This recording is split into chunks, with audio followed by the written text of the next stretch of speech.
Race is weird. Can't believe that's still a thing. I live in LA, so anytime a race thing happens, everyone's in your shit. What are you gonna do, man?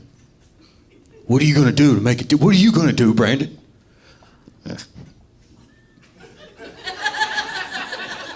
Probably nothing. I don't know.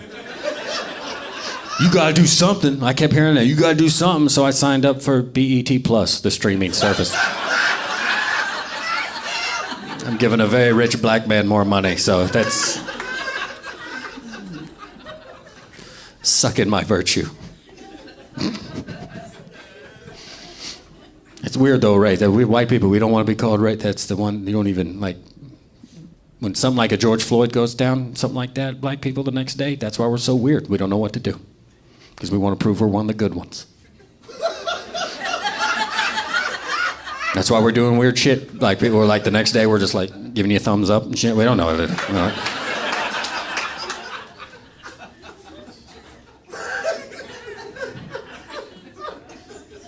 I remember the day after the day after all that happened and the protest started, I was out on one of my COVID walks. And my COVID walk etiquette was if I see someone walking towards me, I cross the street well before we get close to each other and explode or whatever happens. I don't know what was supposed to happen. And it was the first day of those George Floyd protests. Things were pretty intense in LA. And I see a guy come, I start to cross the street, and I realized that's a black dude. I was like, nope. Not crossing the street today. I don't want him to think for 1 second I'm crossing the street because he's black too. Not today. And he's just minding his business, living his life. He's getting closer. I'm getting more amped up in my head. Like, what am I going to say to this guy? I got to prove that I'm down. What am I going to say to this guy? He's getting closer and closer. I'm getting more amped up, more. By the time he got right next to me, I was so amped up that I just grabbed him and I squeezed the shit out of him. I was like, you matter to me. And he just pushed me away and took off running down the street. Screaming something about germs or something. I don't know what he said. But he knows I'm not racist. He might be racist now.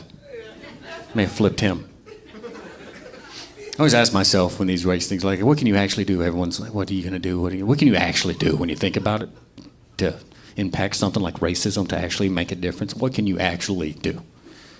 And I was out driving around, and I came across a protest, and all their signs said, honk to end racism.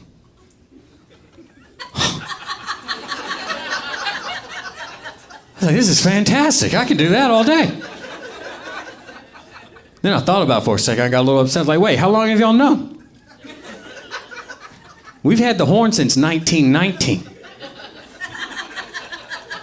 I hope you just found out, because think of all the bullshit we could have avoided if you just honked it up a little bit. It's weird.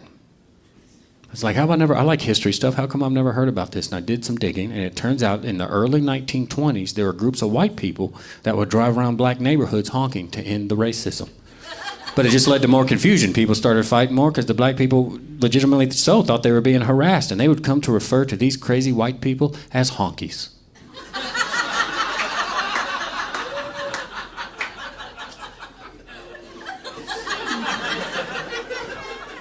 It's my favorite joke. I don't care if you like it or not. It's my favoriteest joke I ever wrote in my life. Some of you are like, wait a second, I'm gonna Google that.